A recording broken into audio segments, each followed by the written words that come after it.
They are now being joined in the arena by the tank which I think is the star of our show, and that is our big Tiger 1, turret number 131, which I think more people come to see in this museum than just about anything else we've got. This particular tank was captured by British forces following an action in Tunisia in 1943. It was fighting against Churchill tanks of the 48th Royal Tank Regiment.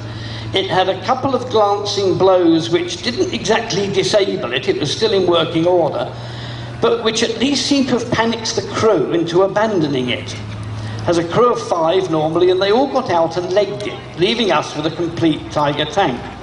The tank was then taken to Tunis, where His Majesty King George VI inspected it, and where Prime Minister Winston Churchill inspected it.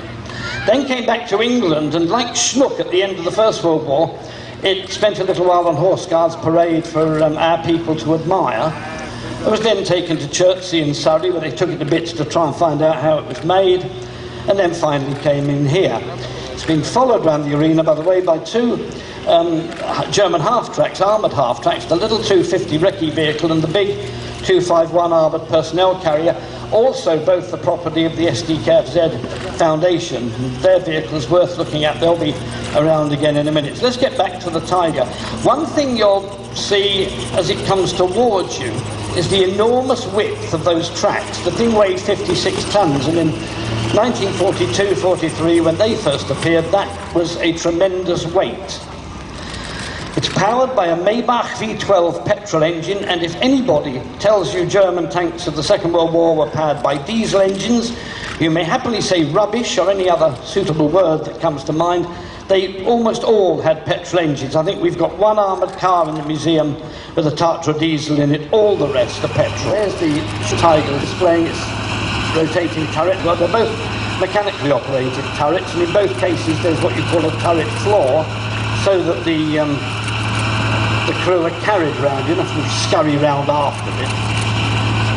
Both tanks rely on conventional telescopic sights in order to acquire their target. They have no range finders or anything like that, not in one place. This and about half a battalion's worth of others were in Tunisia. Some fought in Sicily, then in Italy.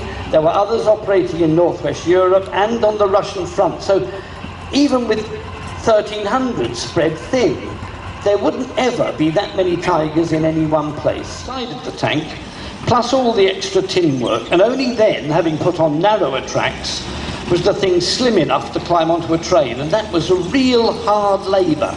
The Tiger, because of its greater weight, has overlapping and interleaving roadways. There's still torsion bar, but there's far more of them, and the theory behind that, of course, is that in order to alleviate the ground pressure, which is the curse of these heavy tanks, as much rubber as possible bearing on the tracks makes all the difference.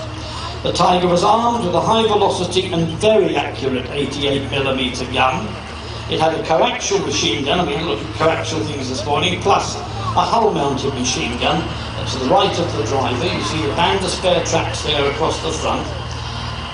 They were also equipped, because they were mainly aimed at probably invading Russia, they were fitted with a snorkel device because they were a bit too heavy to go over bridges, so they went underwater and breathed through a breather tube, but we're not doing that anymore. We'll just do the tank a lot of good. Airborne forces, but the parachute regiments of the German army didn't see much airborne action after the disaster they suffered at Crete, so most of these things were used on the ground. That particular one was captured in North Africa. Powered by an NSU car engine, and they really are a delightful little thing to play with, and if you ever wanted to get into owning a track vehicle, it's something about that size which is the handy thing to have, and they're great fun just to muck about with. You can't go really fast or really far in them, but just for sort of caddying about at events like this takes a lot of beating to whiz around in your little Kettenkrad.